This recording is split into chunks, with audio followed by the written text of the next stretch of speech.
যে আমল করলে জেনার গুনাহ মাফ হয়ে যাবে, একটা গুনাহও থাকবে না, সেই আমলটি শোনাচ্ছি। আমলটি হচ্ছে আপনি পাক পবিত্র হয়ে পশ্চিমমুখী হয়ে রাসূল সাল্লাল্লাহু আলাইহি সাল্লামকে স্মরণ করে ৩ বার দুরূদ শরীফ পড়বেন। এরপরে হাত তুলে মোনাজাত ধরে কান্নাকাটি করে আল্লাহ তাআলাকে বলবেন, আল্লাহ আমি জিনা করেছিলাম, সেটা ভুল করেছি। আমি এখন মাপ চাচ্ছি, তোমাকে কথা দিচ্ছি আর জেনা করব না। তাহলেই আপনার জেনার গুনাহ মাফ হয়ে যাবে।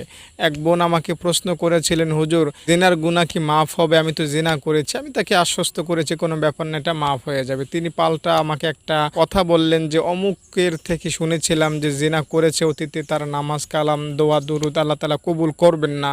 তো এটা এক ধরনের একঘেয়েমি কথা, এই কথা ইসলাম সমর্থন করে না। ইসলাম বলে তুমি যেই গুনাহই করে না কেন সেটা ক্ষমাশীল। তোমার জিনার গুনাহ হোক, তোমার বেপরদার গুনাহ হোক, তোমার নামাজ না পড়ার গুনাহ হোক, যেটাই হোক মাফ হয়ে যাবে। তাই আমি যে নিয়মটা বললাম এই নিয়ম ফলো করুন, গুনাহ থাকবেন ইনশাআল্লাহ।